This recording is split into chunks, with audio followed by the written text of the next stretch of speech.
The Boy Who Harnessed the Wind, Chapter 5, Part 2. December arrived with dark skies and heavy rain. All across the region, farmers did their best to plant seed for the next harvest, yet many had abandoned their fields in order to search for food. It wasn't long before their land was choked with weeds. My father managed to plant a small plot of maize, but without any fertilizer. He also found enough seed for a half-acre of tobacco, which would prove a lifesaver in the months to come. What began as drought and hunger in Malawi soon evolved into full-blown famine. That winter, it would tighten its grip until few people were left standing. Those looking for food began to cluster in the trading center and along the roads. Groups of men carrying their hoes went house to house asking for work, their clothes soaked from the rain and covered in mud. At each place they heard the same reply: "We have nothing to give." While the men searched for Ganyu, their wives gathered at the chief's house, where Gilbert passed out bags of flour at the door. Already hundreds of people had received food, and more kept coming. They carried children who cried from empty bellies, and some women were so weak that they fainted once they arrived. After Gilbert's mother nursed them back to health, they continued down the road in search of their next bite. The famine arrived at our doors sooner than I imagined. During the second week of December, my mother milled our last pail of maize, giving us just 12 more meals. As soon as she left, I opened up the storage room and peered inside. All that remained were empty bags piled in a corner like dirty laundry. I tried to remember what the room had looked like when it was full, but I just didn't have the energy. That night, my father called the family into the living room. "Given our situation," he said, "I've decided it's better if we go down to 1 meal per day. It's the only way we'll make it." My sisters and I argued over which meal it would be. "We should have breakfast," said Aisha, who was 12. "I like lunch," shouted Doris. "No," my father said, "it will be supper. It's easier to keep your mind off hunger during the day, but no person should have to sleep with an empty stomach. We'll eat at night." My stomach was used to being fed every time it grumbled. Having no breakfast was one thing, but not eating breakfast or lunch was a lesson in patience and pain. It was even harder on my younger sisters, who didn't understand why no one would feed them. "Did you hear me, Mama?" they cried. "I'm hungry." "Yes, dear," my mother said. "I heard you. Just try to hold on." Dinner didn't come soon enough that first night. My father lit a lantern in the living room. We all gathered around, watching the black soot spiral toward the ceiling. As usual, we started with hand washing. My sister Doris walked around to each person and poured the warm water over their hands, while they lathered up with soap and rinsed over the basin. When washing was finished, finally my mother fetched 2 bowls and lifted the lids. "Try to make it last," she said, and joined us on the floor. The first bowl contained nsima, but instead of a mountain of steaming cakes, this was one gray blob. It didn't even look edible. In the second bowl, my mother had prepared a small portion of mustard greens. We passed the food around and didn't even bother using plates. The meal was over in minutes. With less than 1 pail of flour remaining, I knew that only a miracle could save us, or at least a very good idea. The next morning, my father announced his brilliant plan. "We're selling all of our food," he said. It didn't make sense to me. In fact, it seemed like the worst idea I'd ever heard. But then he explained how we'd use the flour to make cakes to sell in the market. The extra money we earned would go toward buying more food. It was a huge gamble. That morning, my mother mixed the last of our flour with some soy powder and sugar and made zugumu cakes, which resembled small biscuits. The delicious smell of them baking over the fire drifted through the sheets of rain and onto the road, stopping the Ganyu men in their tracks. Even the birds became brave and gathered outside the kitchen to sing a woeful tune. The aroma seemed to enter my body like a spirit, slithering into my empty belly and stretching its arms and legs. Normally, when my mother made zugumu cakes, she'd let me scrape the bowl with my fingers. In Malawi, this was such a cherished privilege that the kids had given it a name, VP, after Vapazipat, meaning the bottom of the pot. "Mama, VP?" we'd ask, our eyes round with anticipation. But this time was different. My mother used every last drop of batter, as if wiping it clean with a sponge. No VP, only empty pot. That night, my father made a stand from a broken table and an iron sheet. My mother opened for business the following morning, selling her cakes for 3 kwacha each. The cakes were heavy and lasted longer in the belly than some of the other cheap breads for sale in the market. If a person didn't have enough money to buy flour, the cakes were their only option. The first day, she sold out in less than 20 minutes. During these hard times, everyone learned the lesson of supply and demand. This rule of economics says that whenever the supply of something is great, say that farmers have a good crop like any normal year, the demand will be low and so will the price. But when it's the opposite, when the supply is low, like it was during the famine, the demand is overwhelming and the prices soar into the heavens. Ever since the country ran out of maize, businessmen have been traveling into neighboring countries like Tanzania and buying it by the truckful. Back in the Wimbe market, they raised the price, partly because gasoline was expensive and sometimes the trucks broke down, but also they charged more because they knew people were starving and would pay anything to stay alive. Luckily, one of the traders, Mr. Mangochi, was my father's friend and agreed to cut us a deal. For the money my mother earned selling cakes, Mangochi sold her another pail of maize. My mother took it to the mill, saving half the flour for more cakes, while the other half went to us. It was just enough to provide our blob of Nasima each night, plus some pumpkin or mustard leaves as relish. It didn't erase our hunger, but knowing our one meal was safe made it seem less painful. As long as we can stay in business, we can make it through, my father told us. Our profit is that we stay alive. A couple of weeks later, my mother was coming home from the market when a giant truck passed her on the road. Its load was covered with tarps, and some of the other traders said it was maize. They're taking it to the government store in Chakama. Mama, someone told her. When my mother got home, she called me over and explained the news. You will go to Chamama tomorrow. Leave as early as possible. Chamama was 12 miles away, so of course I grumbled. Are you sure it was maize and not fertilizer? Because I heard that. Are you listening to me, boy? My mother snapped.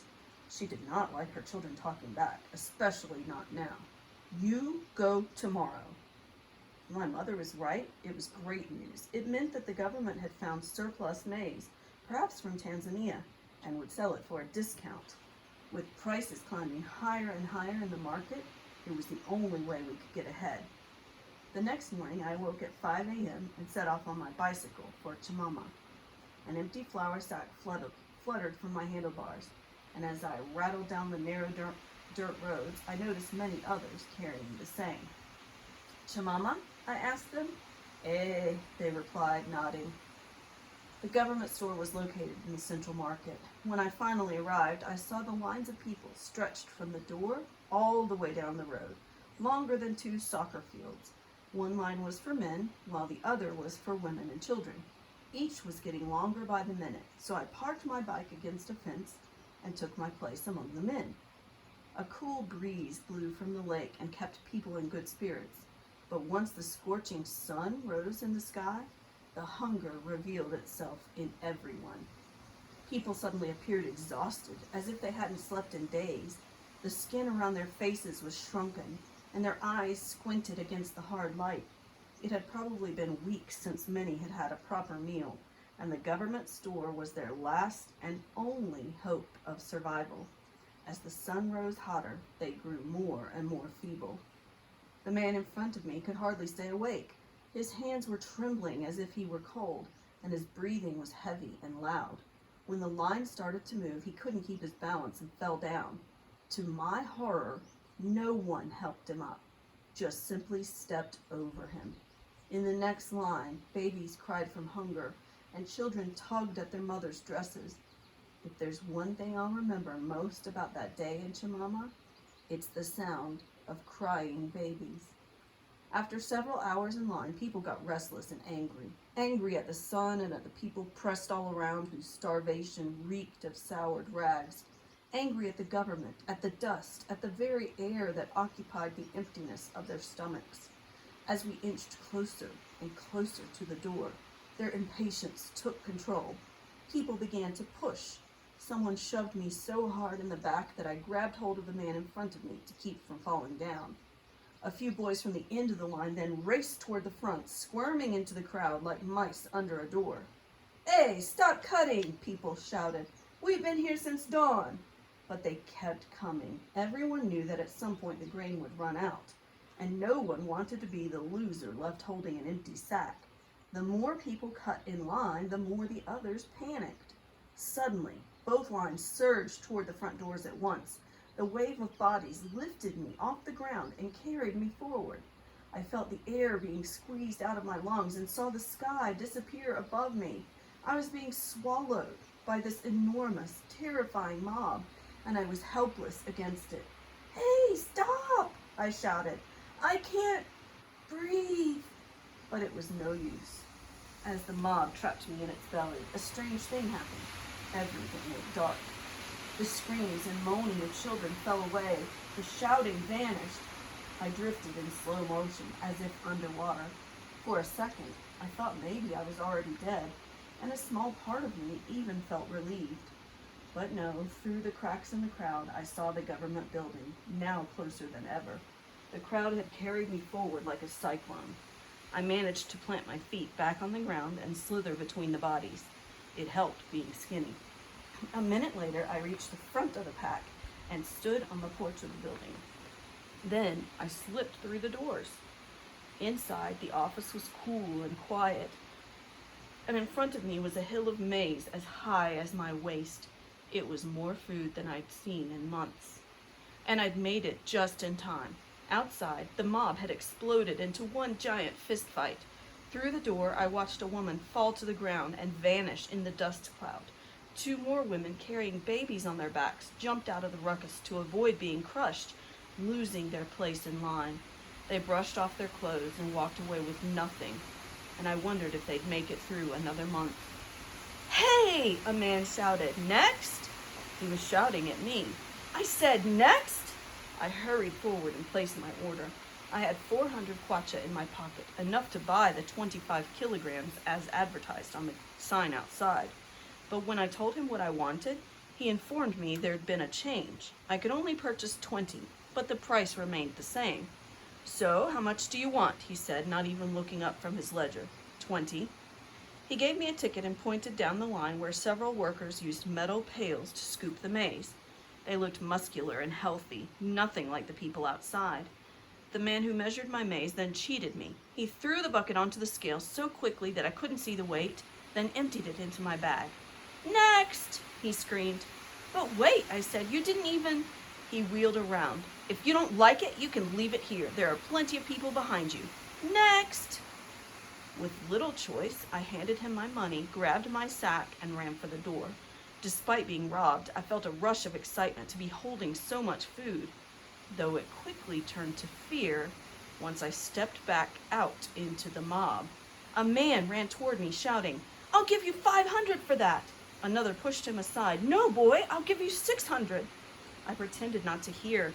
I strapped the maize to my bike as fast as I could and sped away. Once I reached the road, I didn't stop pedaling until I saw my family's house.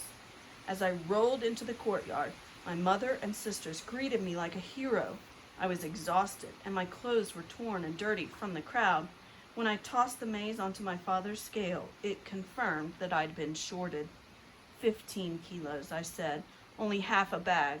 My mother told me not to worry. You did fine, and because of you, we'll eat for another week. In the days after Chimoma, people started selling their possessions to stay alive. One morning during a heavy rain, I sat on the porch and watched a line of them pass like slow-moving ants.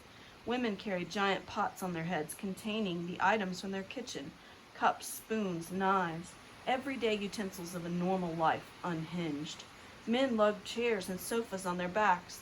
One man dragged a heavy dining room table through the mud. They were all headed for the trading center to see how much money or maize they could get. because what good was a kitchen table when you had no food to eat on it? Kamba lay sprawled out on the ground at my feet every few seconds. His tail flipped in slow motion at the flies that gathered on his back.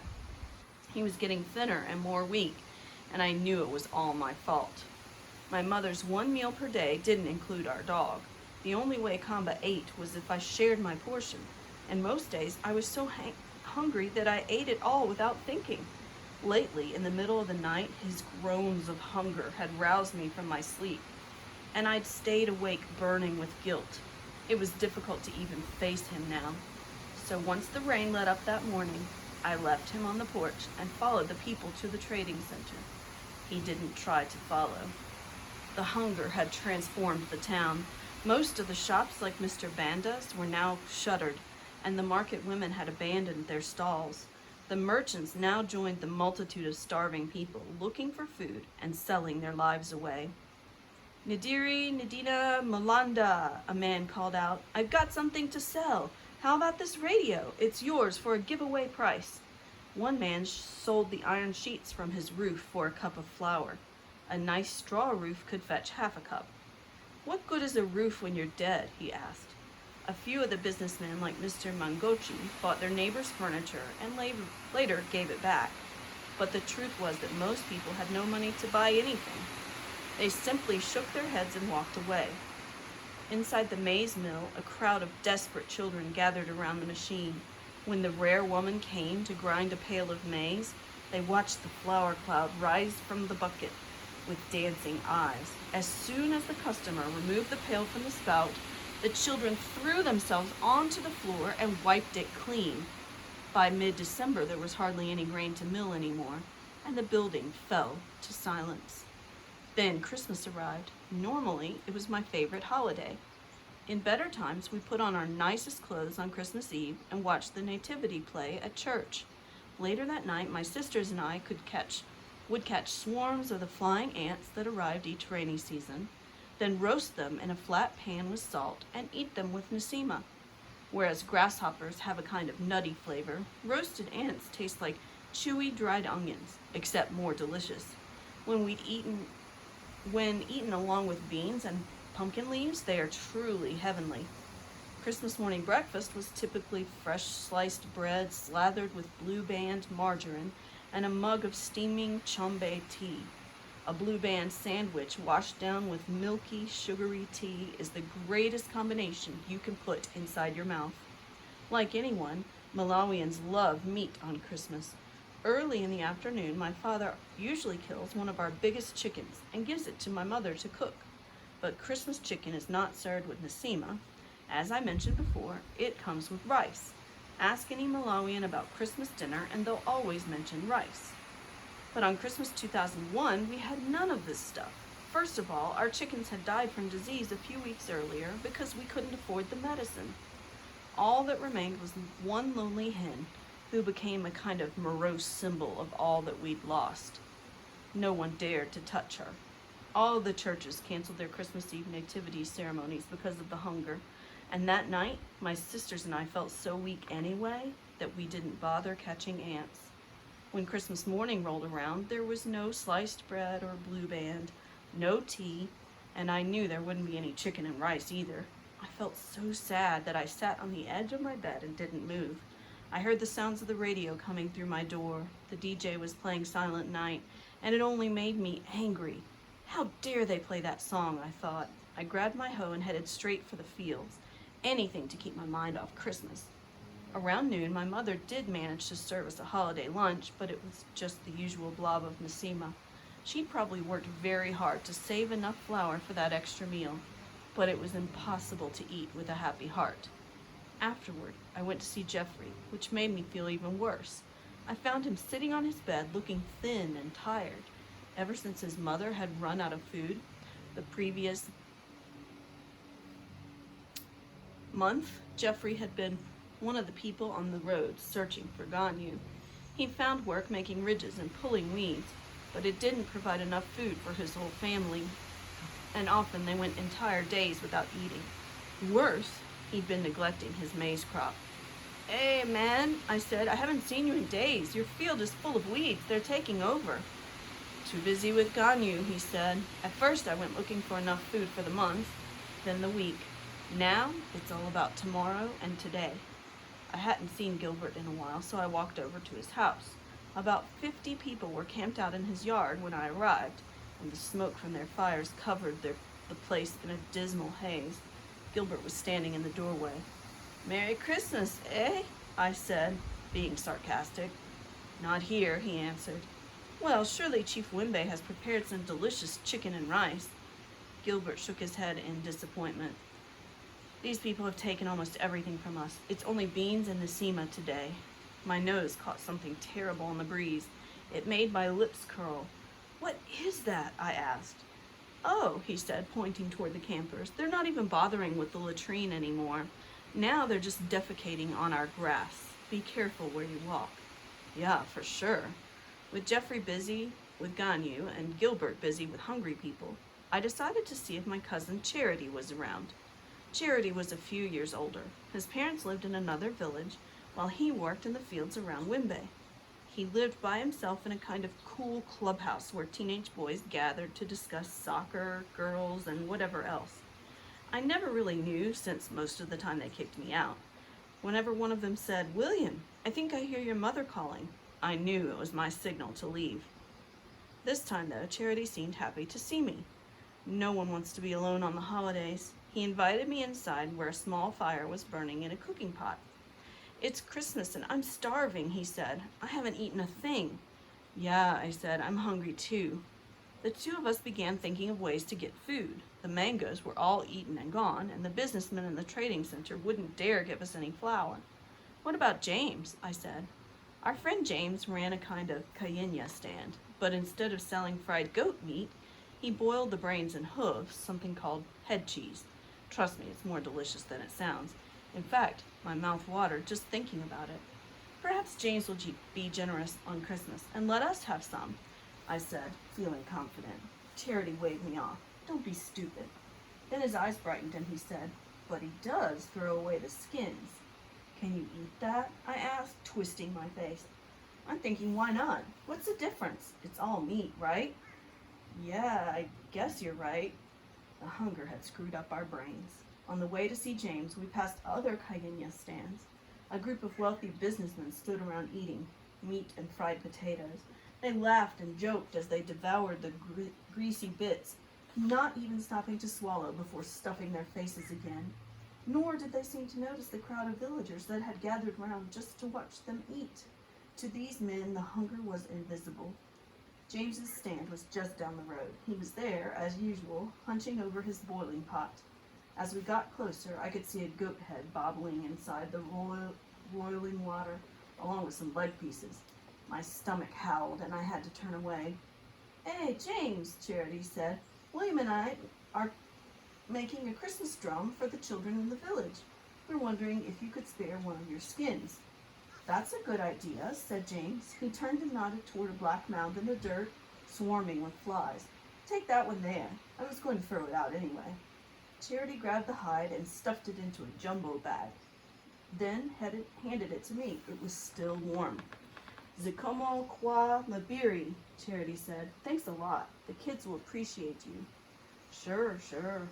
We headed back to Charity's house, wasting no time. "How are we supposed to prepare this?" I asked, peering inside the bag. "Easy," said Charity. "We'll just cook it like a pig." Back inside, I added some twigs to the fire and got it going again. Once it was good and hot, Charity and I held the corners of the hide and stretched it over the flames. The hair sizzled and flared and gave off an awful smell. Once it looked charred enough, we took our knives and scraped it away. We did this again and again until it was properly cleaned. We cut the skin into strips and threw them into a pot of boiling water, adding a little salt and baking soda. "What's the soda for?" I asked. "It's how the women make their beans cook faster," he answered. "I'm thinking it works with skin, too." After 3 hours, a thick white foam formed on top of the water. Charity took out his knife and fished through the froth, pulling out a steaming piece. It was gray and slimy. He blew on it to cool it down, then popped it into his mouth. His jaws worked and worked, trying to chew it up. Finally, he swallowed. How was it? I asked. A little tough, but we're out of firewood, so let's eat. I snagged a long piece of skin with my knife and held it in my fingers. It was sticky, as if covered with scalding glue. I stuffed it into my mouth and breathed in, feeling the rush of heat instantly calm my angry belly. As I chewed, the juices sealed my lips shut. Merry Christmas, I managed to say. Yeah, Merry Christmas. Just then, I heard a clawing at the door and realized it was Kamba.